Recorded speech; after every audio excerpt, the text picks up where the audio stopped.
Soy María Amparo Izquierdo Ramos y soy de la Falla Zaragoza Parc Central. Tengo 24 años.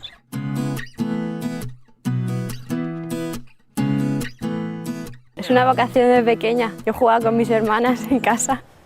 Las cogía, las sentaba en el sofá, abríamos el libro y hacíamos ejercicios. Con los extranjeros es difícil que te entiendan, porque no saben nada, tú no puedes utilizar otro idioma que no sea el español, entonces tienes que gesticular mucho, hacer mucho el payaso, divertirlos mucho. Es interesante. Salimos bastante, primero siempre nos vamos a cenar, después nos vamos a un pub y luego ya terminamos en la discoteca. Tolerante sí, muy comprensiva.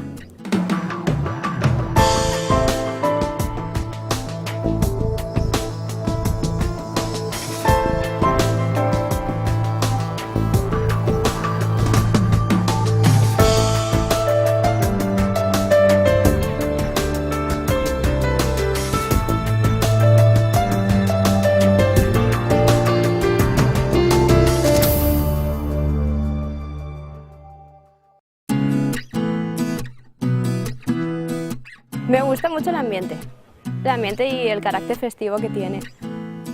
Creo que no nos falta ninguna fiesta.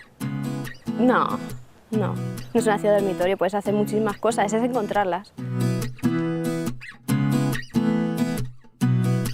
Yo de mí destaco la alegría y mi lado optimista, todo lo malo tiene algo siempre, algo positivo.